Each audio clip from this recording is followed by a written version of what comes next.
Allez, encore un truc super lourd. Qu'est-ce que c'est aujourd'hui? C'est un climatiseur. Un climatiseur mobile. Encore une fois, un test de Secotech qui m'a envoyé ce climatiseur à ma demande, puisque je voulais comparer justement, puisque vous avez vu que je fais quelques vidéos tests de produits de la marque Secotech. Comme j'avais déjà un climatiseur que j'avais acheté l'année dernière, que j'avais comparé aussi avec un deuxième, puisque j'en avais reçu deux en même temps, je voulais comparer justement la marque Secotech par rapport à ça. J'ai pris la même puissance, c'est un 9000 BTU. C'est le modèle 9050, le Force Climat 9050. Donc, on va procéder au déballage tout de suite. Je vais vous montrer déjà comment on déballe une clim. Que ce soit Secotech ou une autre. Que ce soit Secotech ou une autre, ça se déballe de la même façon. On laisse en fait la clim posée au sol, dans le sens vertical toujours, on la transporte dans le sens vertical, le livreur me l'a livré verticalement. Donc pour ouvrir les cartons, simplement on enlève les serre-câbles, pardon, comment ça s'appelle ça, je ne sais plus, bref. On enlève donc ces sangles là, tout simplement on les fait glisser.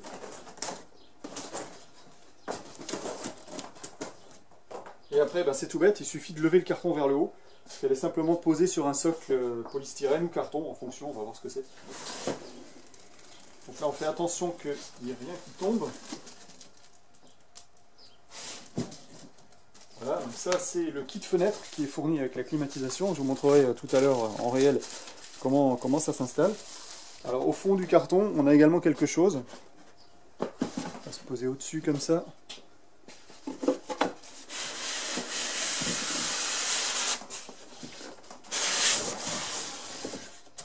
Voilà. Donc là, on va retrouver au fond du carton le tuyau d'évacuation extensible. La notice. Voilà, c'est tombé, c'est pas grave. C'était pas fragile ce qui restait. La notice, la télécommande. Ah, alors ça c'est bien. J'avais pas vu ça sur les deux climatiseurs que j'avais testés l'année dernière. C'est un tuyau pour vidanger le circuit d'eau en fin de saison ou quand vous l'utilisez en mode déshumidificateur. Ça c'est très bien parce que moi j'avais été obligé d'acheter un tuyau sur les climatiseurs précédents. C'était pas livré. Ça c'est génial. Petit conseil si vous utilisez l'appareil en mode déshumidificateur. Vous avez le tuyau de vidange qui est fourni. Moi ce que je vous conseille c'est de connecter le tuyau de vidange directement, immédiatement à la sortie. Alors le réservoir de déshumidification c'est le trou du haut. Le trou du bas, ça sert à vider le résidu d'eau de clim. Normalement, celui-ci, vous n'avez pas à le vider, hormis en fin de saison, quand vous allez remiser l'appareil pour éviter les moisissures, etc. Donc, si vous l'utilisez en déshumidification et uniquement dans ce cas-là, je vous conseille directement de brancher le tuyau tout de suite, le tuyau qui est fourni. Parce que si vous ne le faites pas, dès que vous allez enlever le bouchon, vous allez avoir l'eau qui va couler, le temps que vous mettiez le tuyau, il y aura de l'eau par terre. Donc moi, ce que j'avais fait moi sur les autres, c'est vous branchez votre tuyau, et puis à l'autre bout du tuyau, vous mettez le bouchon. Et idéalement, il faut mettre cette partie de tuyau le plus haut possible. Voilà, donc normalement, si vraiment vous voulez l'utiliser, il faudrait enlever ce qui bloque le bouchon là, et puis aller mettre le tuyau un petit peu plus haut à cette hauteur-là en fait. Voilà, mais bon, si c'est assez étanche et que ça ne fuit pas à ce niveau-là, vous pouvez le laisser comme ça. Donc le tuyau et les deux brides pour aller à l'entrée et à la sortie. Donc voilà l'engin. Il y a des poignées dans les coins pour l'attraper.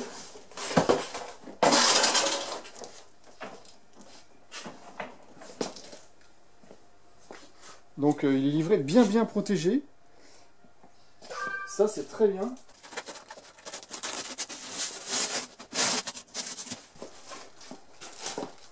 Alors là, niveau protection, ils ont mis le paquet et ça c'est vraiment bien parce que si vous avez vu mes vidéos précédentes, j'en avais un que j'avais reçu, il était tout frotté sur le bord.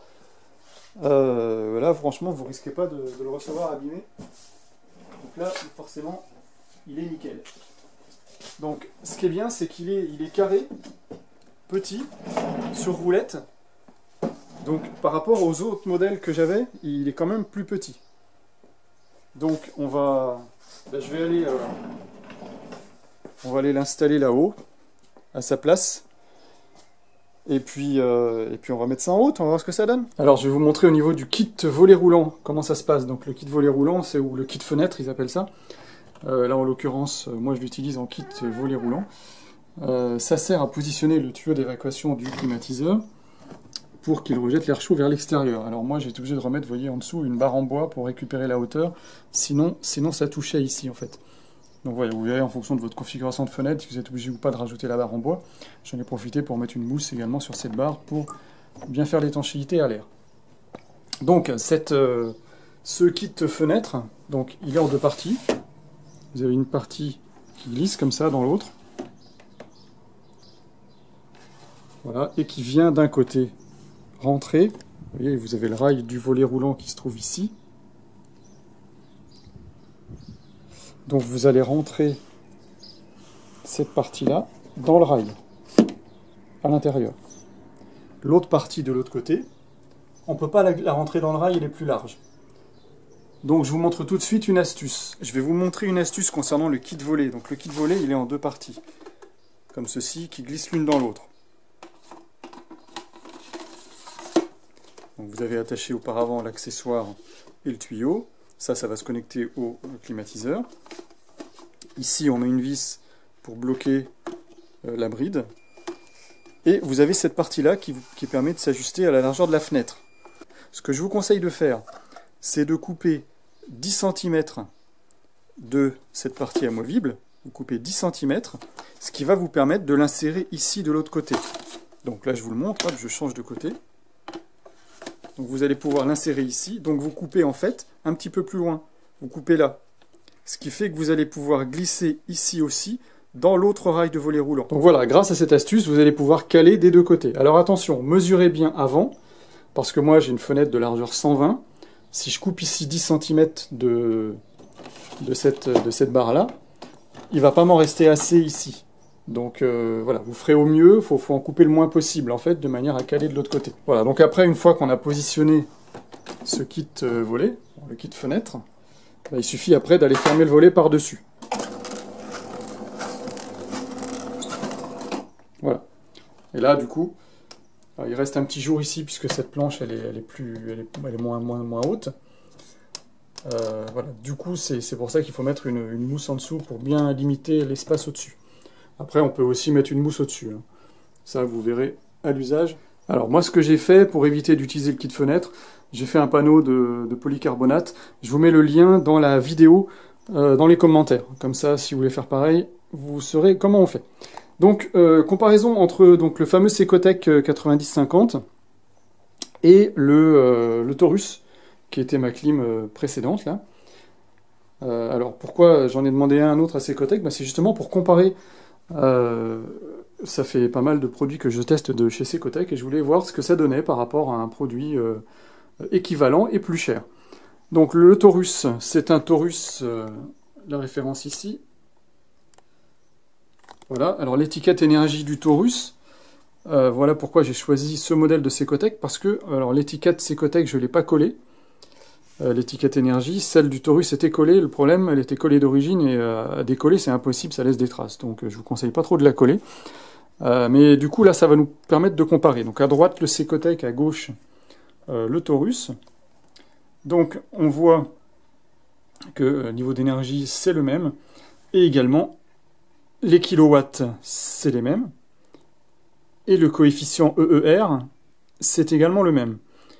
On a le même niveau de décibels, 65 dB, et la puissance consommée, la puissance réelle, qui est de 1 kW pour le Secotec et de 1,1 kW pour le Taurus. Alors je pense que la bonne valeur, c'est plus celle du Secotec, celle du Taurus, parce que logiquement, quand vous faites le 1 ici, multiplié par 2,6, vous devez trouver 2,6 kW. Donc l'étiquette Secotec est plus cohérente, donc, parce que 1 fois 2,6 égale 2,6 kW. Donc voilà, donc on a un modèle équivalent au niveau performance, donc on va voir, du moins sur le papier, donc on va voir en réel ce que ça donne. Alors déjà, au niveau dimension des deux appareils, vous voyez que le Secotec, il est quand même beaucoup plus petit.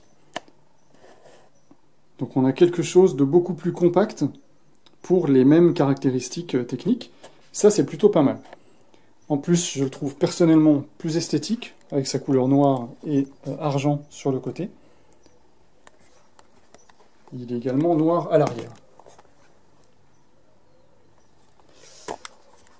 Donc, beaucoup moins large. En profondeur c'est quasi pareil. Hein. Ils ont quasiment la même profondeur. Donc, vous voyez qu'en largeur, il fait 40, peut-être 45 cm. Et le Secotec, lui, va faire uniquement 35 cm. Donc là, c'est franchement bien. Gain de place du côté du Secotec. Maintenant, ce qu'on va faire, c'est mesurer la sortie d'air froid. Pour la température de sortie d'air, je vais utiliser ces deux sondes Oregon qui affichent toutes les deux, vous voyez, 22,0 degrés. Je vais donc les mettre en sortie d'air de chaque appareil, et comme ça on pourra les comparer plus facilement.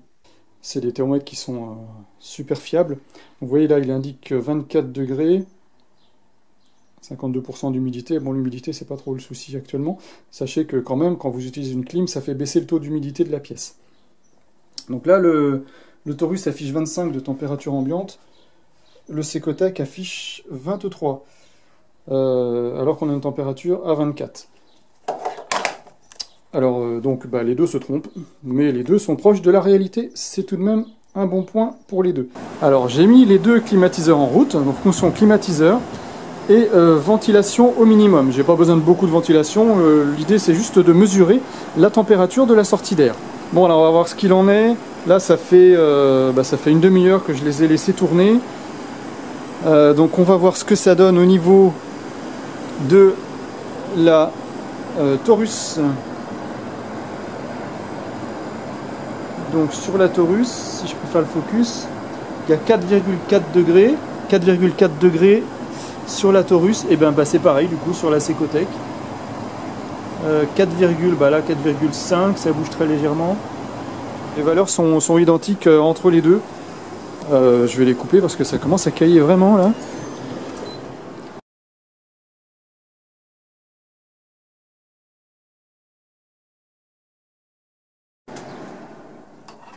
Et ben voilà, donc lui, je vais l'enlever.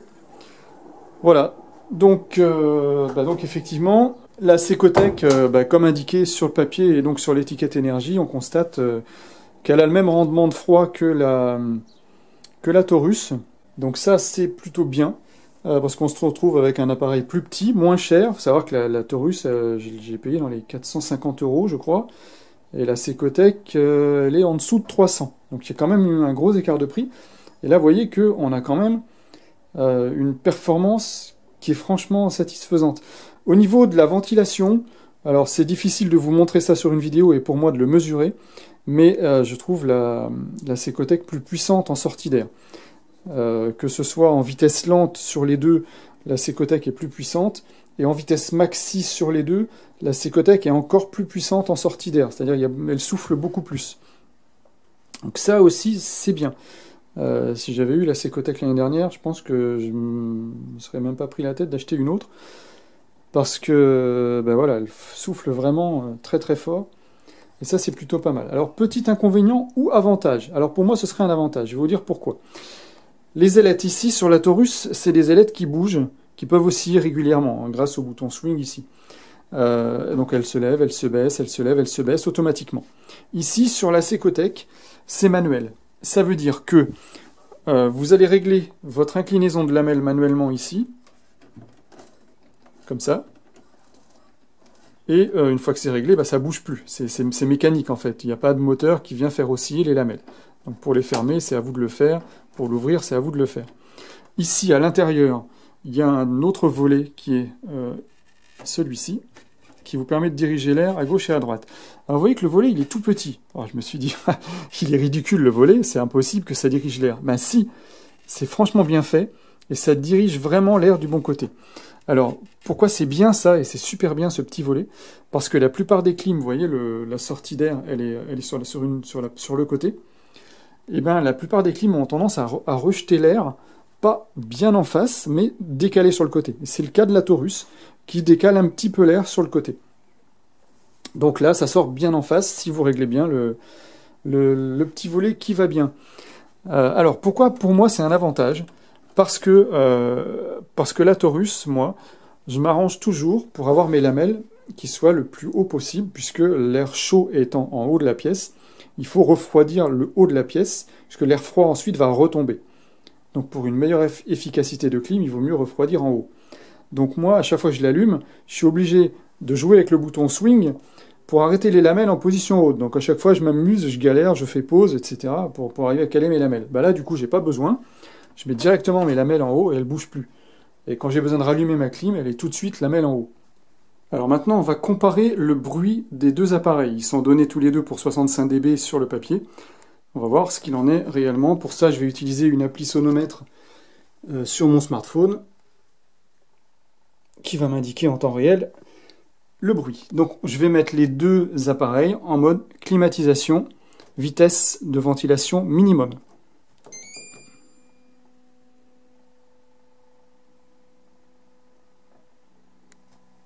On commence par le Taurus.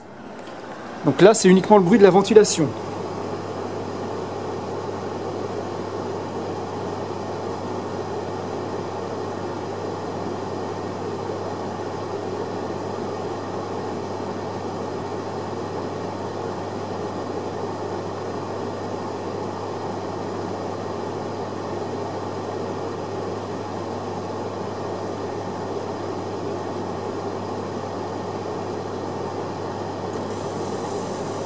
Et là, le moteur de clim vient de se mettre en route.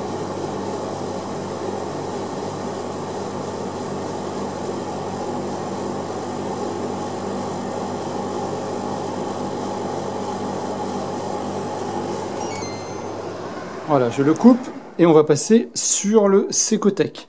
Mode clim, vitesse minimum. Donc là, c'est uniquement le bruit de ventilateur.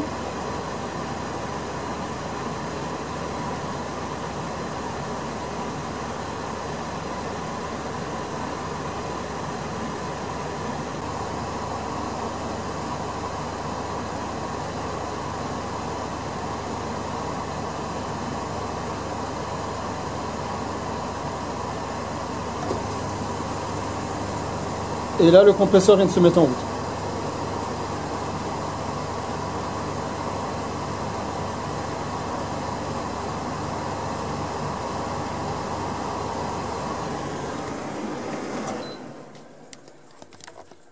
Donc vous voyez, c'est pas le compresseur qui fait le plus de bruit, c'est vraiment le ventilateur. Le compresseur, en fait, ça fait le bruit d'un frigo. Donc un frigo, vous l'entendez quasiment pas. Ici, sur une climatisation mobile, c'est essentiellement le ventilateur qu'on entend. Donc voilà, donc on se retrouve avec des chiffres qui sont quasi équivalents. Donc ça correspond bien à ce qu'il y avait sur le papier. Le Secotec, sa référence, c'est Force Silence. On peut penser qu'il est silencieux, il n'est pas plus silencieux finalement qu'un appareil équivalent. Donc il reste vraiment dans une catégorie assez silencieuse malgré tout, puisque moi j'avais conservé le Taurus, puisque je le trouvais un poil silencieux, un poil plus silencieux que l'autre que j'avais testé l'année dernière. Et je trouve pas qu'il fait spécialement de bruit par rapport à un appareil que j'avais acheté chez Boulanger, que j'avais payé lui aussi dans les 350-400 €, un modèle Essentiel B, qui lui faisait un bruit de folie. Là, on se retrouve avec des appareils qui sont quand même relativement silencieux pour des climatiseurs mobiles. Attention, ne vous attendez pas à dormir tranquillement avec ça en route, hein. Ça fait quand même pas mal de bruit. Ça reste une clim mobile en un seul morceau, contrairement au modèle Split où vous avez un élément extérieur et un élément intérieur. Ici, on a vraiment le compresseur et le ventilateur à l'intérieur.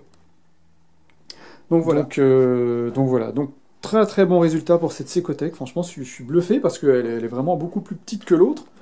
Et puis elle donne un résultat équivalent. Donc à choisir là, à l'instant T, si je devais en garder une, ce serait la Secotec du coup.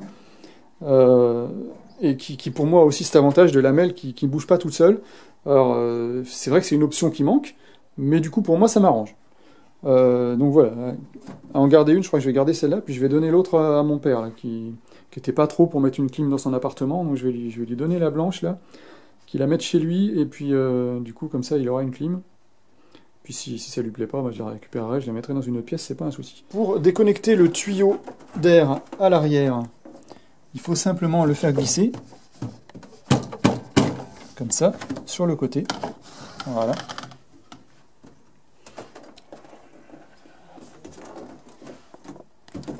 Alors c'est dommage, il y a du reflet, là ça va pas être facile. Comment je vais faire ça? Comme ça peut-être.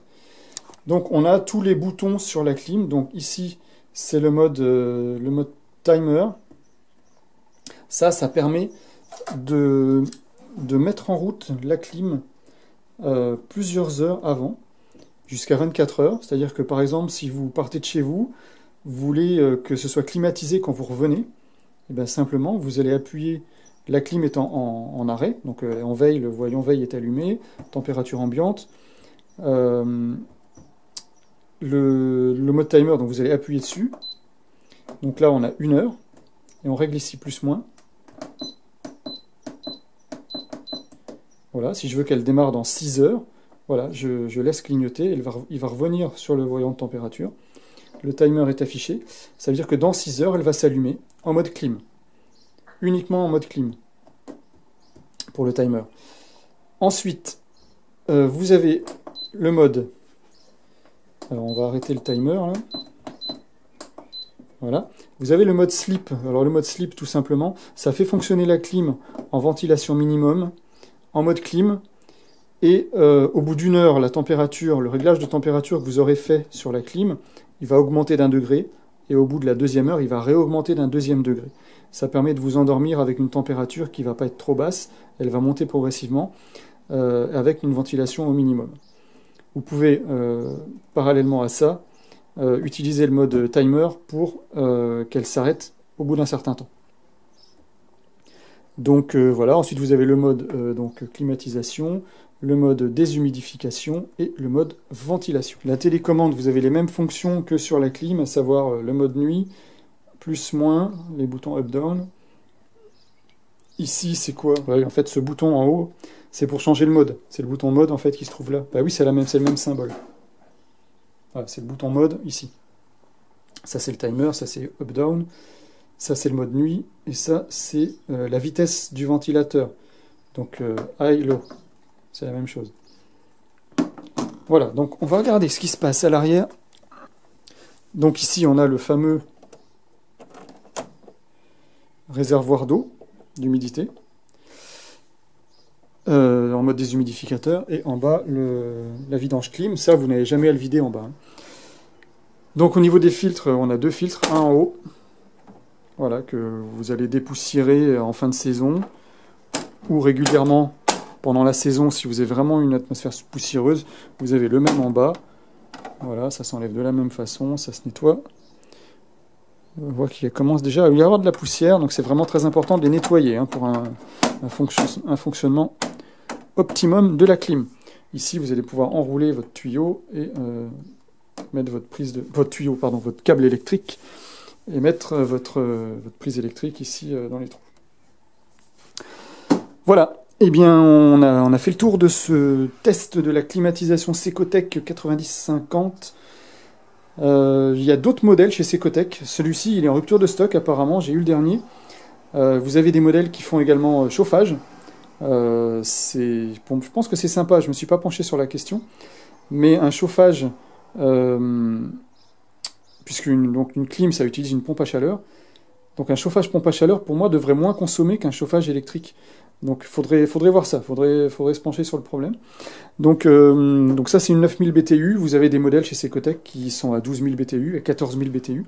Ça va vous permettre de générer plus de froid pour des plus grandes pièces, sachant que moi, rien qu'avec un 9000, j'arrive à faire donc cette pièce-là qui fait 12 mètres carrés, et si je laisse la porte ouverte, ce que je fais en général, c'est que je vais fermer la porte de la salle de bain à gauche, je vais laisser ouvert en haut ici la chambre de ma fille, et j'arrive à mettre du froid, à envoyer du froid rien que comme ça dans la chambre de ma fille. Donc on a une bonne surface de 14 plus 4 plus 11, je vous laisse calculer, en mètres carrés. Donc ça permet quand même d'avoir une température assez intéressante sur tout l'étage, rien qu'avec un seul module clim. Donc voilà, et bien écoutez, si vous avez des questions, n'hésitez pas, la partie commentaires est là pour ça. Et puis ben, en attendant, je vous dis à bientôt pour une prochaine vidéo et un prochain test.